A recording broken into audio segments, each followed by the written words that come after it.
All right. Good afternoon. It is 2:44. The class started at 2:30 and we started recording with no students present. So hello. Good afternoon. We are going to be working with unit number 7.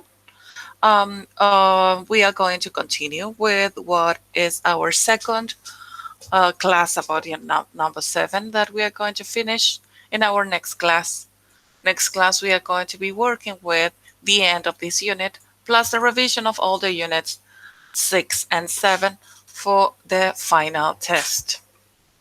So talking about unit number 7, it is important to remember that we are talking about jobs and occupations and different characteristics about jobs. This is what we were revising last class. So, if you say, I have a full-time job, that means that you work all the hours that are possible to be working during the week from all the weekdays. So if you have a full-time job, that means that your job is not a part-time job. Those are the two options that you have. So if you say part-time or full-time, you need to use a hyphen to divide the two words, the two nouns, when you describe them. Then when you say I am a doctor, you say your occupation. I am a doctor, I am a student, I am a chef, I am a teacher. So you say your occupation after the verb to be. But remember, you use the a or an. Okay, I am a nurse, I am an architect. I work for. Remember, when you say I work for, you are talking about the company you work for, or if you use at, you say the place where you work at, or in is inside what place you are working for. So I work in, the other option could be I work in a bakery, like the one that says in activity letter B. Number 4, I'm doing a part-time course in catering, or I'm doing a full-time course in catering, I'm sorry. I'm studying. What are you studying comes next. Well, I'm studying languages at Berlin University. I'm studying history at Berlin University. So there you talk about the program of study. I look after. Look after means take care of something. So I look after my home. I look after my children. And unemployed means that you don't have a job. And I am self-employed could be another option, separated by a hyphen. Now, as you can see in activity 3B, what you have to do is to replace the words that you have there. So I'm going to invite you to listen and check those answers. Please repeat them if possible. 1. I have a part-time job. 2. I'm a chef. 3. I work in a bakery. 4. I'm doing a full-time course in catering. 5. I'm studying history at Berlin University. 6. I look after my children. 7. I'm self-employed. Okay, so that is about that activity. Now, we are going to pay attention to a new part, a new section now, and I'm going to be sharing the screen. Let me show it to you. So now you can see what I'm exemplifying. Okay, so we were just talking about unit number 3, and we were saying these expressions that were mentioned in the previous class. So talking about that class, we are going to take a look at the PowerPoint we were presenting that day, remembering that the objective is to communicate and describe typical adjectives and expressions that you use when you're describing a job. So do not forget the differentiation, and I want you to pay a lot of attention to the repetition of this slide, because it is the 3 words that you can see here, the 3 of them are commonly misunderstood and misused. The job is a noun because the job is the specific activity you do by which you receive some money for doing it. It can be a profession or an occupation or a part-time job, a full-time job. That it means the occupation. Work can be a noun or a verb. Work is more general than a job, okay? Because it's not just the occupation or profession. Work refers to the general effort and activities to accomplish it. Now, what is important about the word work is that you use it with the correct preposition next to it. Look, you work for a company, you work at a company. For example, I work at General Motors, or you say I work for, it can also be a person. I work for Mr. Martinez. Okay, so that means that you work for that person. He's your employer. You can say you're working on, when you're talking about a project or a task, homework, work on, I'm working on a project nowadays. I'm working on a business. I'm working on a presentation. I'm working on my thesis. Work with has to do with people or objects. You can say I'm working with lots of persons in this project, or I'm working with Pedro and Maria, and or you say I'm working with a lot of materials to do this project. You can work with hazardous chemicals, for example. Work also is referred to the context. For example, the time or the day, the moment of the day. Remember that if it is a day, for example, so you say I'm working on Mondays, I'm working on Tuesdays, okay? Or if you say a full date, I'm working, I start this work on Monday the 7th, for example. If you use in, it has to be for the moment of the day, like in the morning, in the afternoon, or in the evening. And at can be at night, or at with the time given at 9 o'clock. So my this is going to start at 7 a.m. or I start work at 8 a.m. Another concept is career. Career is not the program of study you're currently studying at university. Career is what you have developed through the time since you got your degree, and it's meant to describe the progression of your professional life, and it can include many jobs during over the years. So your career is mainly your presentation of the progression of your life, professional life. Remember that there were some adjectives and description we were talking about last class. What is the most important thing that we have to keep in mind are the expressions like I work as a.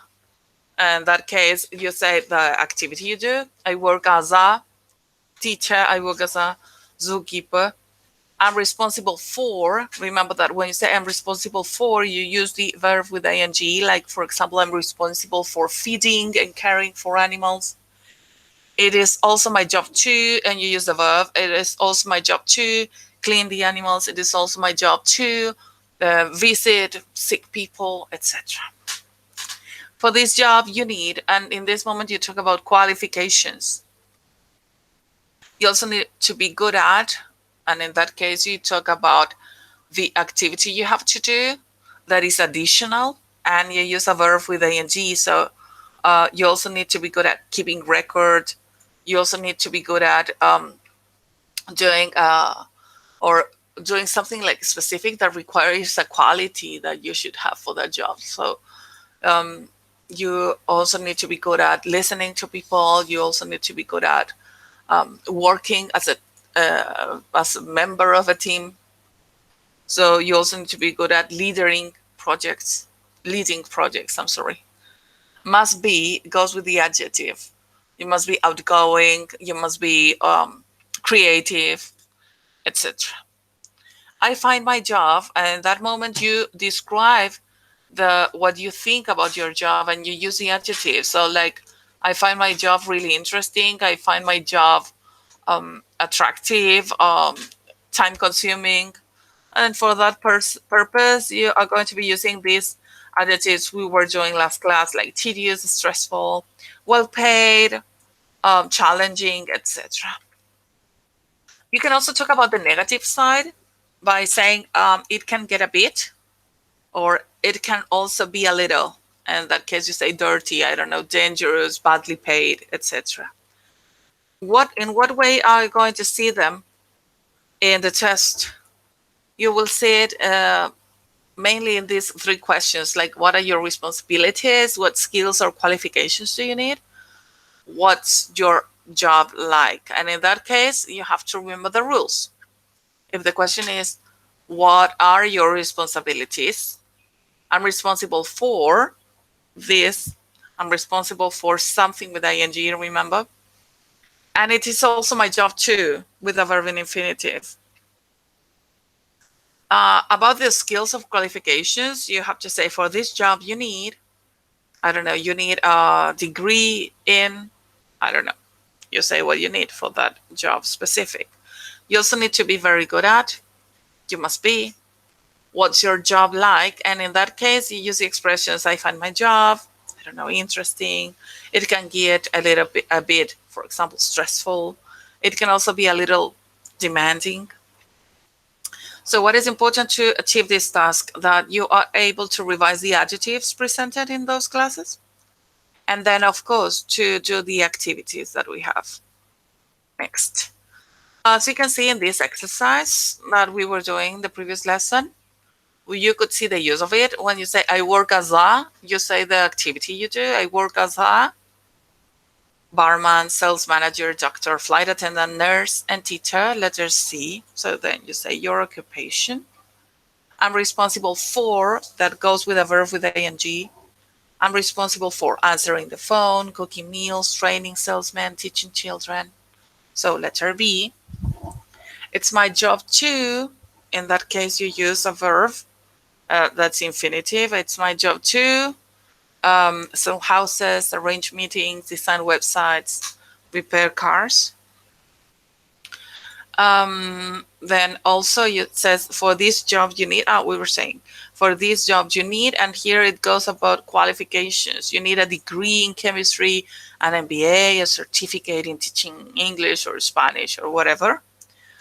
You need to be good at, and here you can say something like you need to be good at English, for example, you need to be good at math, but you can also say it with an action, with a verb, and that verb goes with ing. So you can say you need to be good at, you need to be good at selling, teamwork, talking to people, working with children.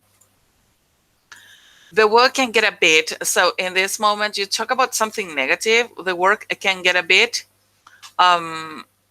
Something negative could be stressful, hectic, boring, dangerous, exhausting. And I find my job, then again goes with an adjective. I find my job can also be really fascinating, very interesting, so exciting, really motivating. So in that case, it's more positive. Let's do some other activities. This was an activity for you to remember the use of work as a verb with all the prepositions we were seeing before. If you talk about one person that performs an activity, so do not forget to use the S at the end of the verb, like works, like Pedro works. But if you talk about the profession, like in general, so like electricians work, you don't need the S. You only need it when you talk about one person in a specific, or one occupation in a specific. If you talk about them in general, you don't use the S. So, for example, this case is who works in a bus, on a bus. Remember that it is on a bus because you're standing. You can stand inside of it. It's not like in a car, because in a car you just can't sit. You can sit down. So a taxi driver works in a cab, in a taxi, inside of it, by sitting inside of it. But if it is like a public transport, and it is bigger, you can stand, like on a plane or on a train. On a bus, you use on, work on. Who works on a bus then? The bus driver. Who works in a school? Well, many people, but in this case, a cross is for the teachers. Who writes books? The writer. If we go one down, who works in a hospital? the word that fits better there is nurse. Who works in a restaurant? In this case, is the male word waiter, because you also have the word for female waitress, and that finishes in RESS. Who works with the one that says who works in a hospital, that was number 1 down, is the doctor, and who works with the doctor is the nurse, that is number 3 down. So all in all, what you have to keep in mind here is that we are going to be talking about the activity that one person does for this activity. That's why we are using the S at the end of the verb. But most of the times when you talk about a profession, you talk about them in general, like engineers work for or work on projects of, right? So you have to talk about the profession in general without the S. Something that you will be facing in your test is the description and making a person fit with the best profession, like that fits with the characteristics of that person, the personality and interests. So what you will be facing is a description of a person. I'm going to be saying, I don't know, Marta is a person that is very outgoing, for example, loves dancing, and she loves entertaining people and going to outdoor activities, I don't know, whatever. So if I say that, and I say that she hates be sitting for more than maybe 1 hour, she loves moving and going around, you're not going to recommend her to be I don't know, a programmer, for example, because in that case she's not going to be able to interact with many people or being moving around.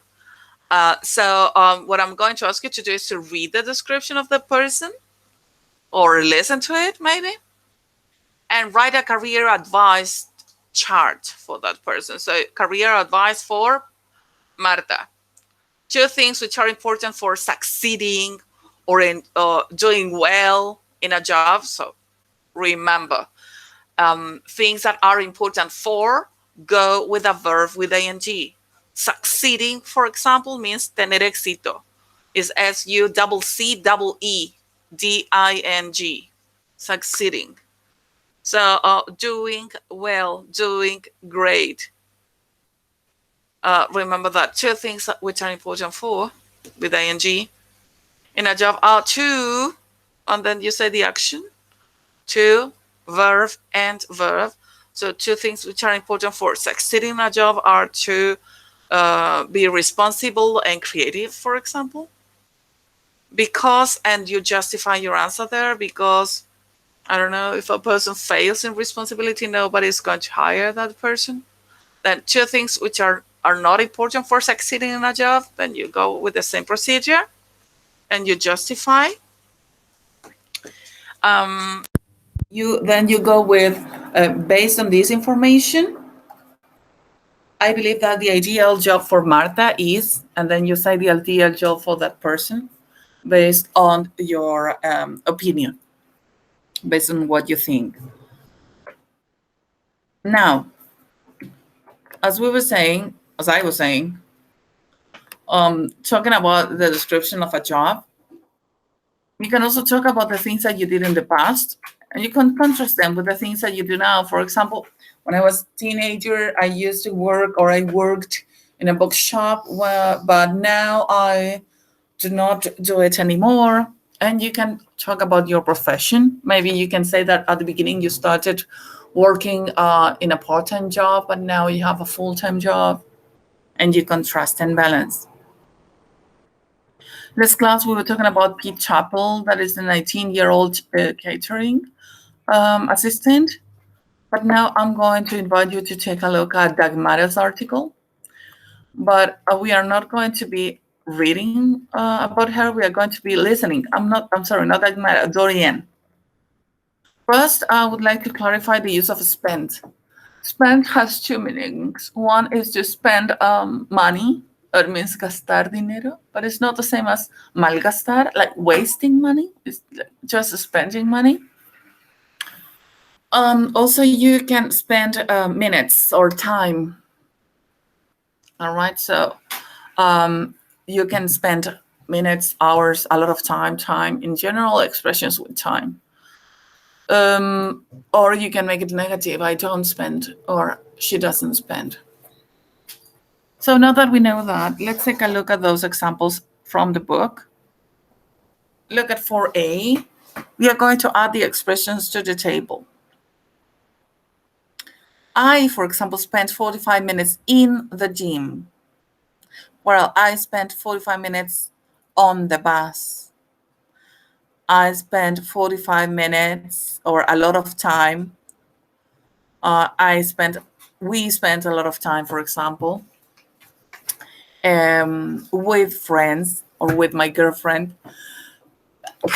That goes here at the end. I'm sorry, with. You can say at home in the first section, at home. You can say we don't spend time with my family. Or you say we spend a lot of time talking with an action with ing. I spend for a lot of time sleeping or driving or watching TV. I don't spend time watching TV, for example. So what you have to keep in mind that you can use I spend or I don't spend time with a preposition in, on, at, depending on what you want to say, or with an action, a verb with ing, or you can use it with the preposition with. All of them are accepted. Now we are going to finally listen to Dorian, who works for a publisher. We're going to be listening to her, and because she's got an activity that she likes doing, that is rowing. And here's a photo.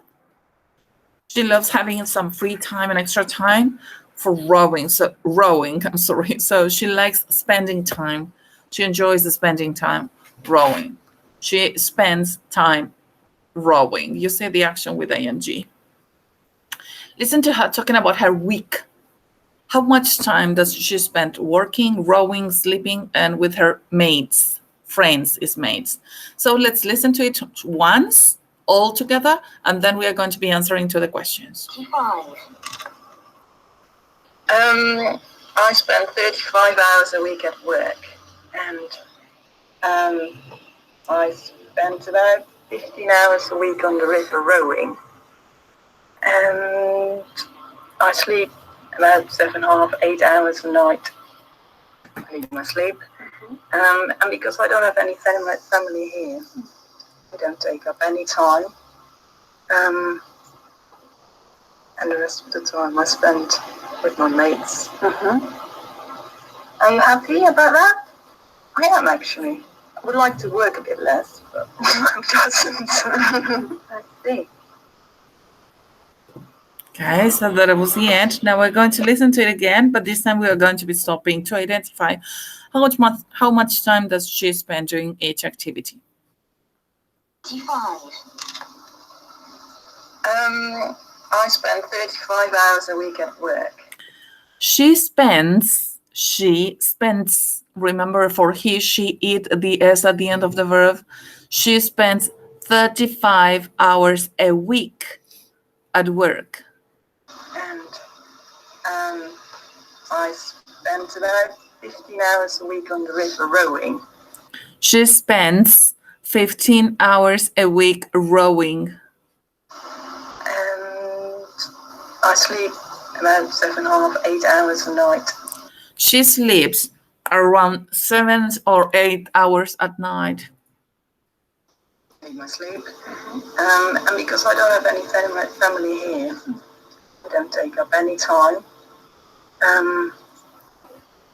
And the rest of the time I spend with my mates. Are you happy about that? So she spends the rest of the time with her friends, her mates.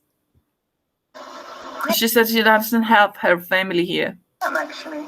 I would like to work a bit less, but it doesn't. I see. So she's pretty happy with her life, but of course, like everybody, she would like to work less than that. So, and the question, what would you like to do less? It is working. That's what she said. So since no one was connected, we couldn't do the interactive activities. But let me tell you that the last thing we are going to be covering about this unit are the expressions to say that you're busy. Okay, so saying that you're busy is going to be the last one, because I'm going to just to go deeper into the explanation of the present progressive to talk about the things that you are doing at the moment, or the actions that are happening at the moment of speaking. All right, so that would be it. And again, considering there were no students attending to the class today, I'm going to finish the recording now, and I'm going to leave this video so you can have access to the information and the activities we did at the end. So I wish you the best, and I'll see you next class. Hopefully, I'll see you next class.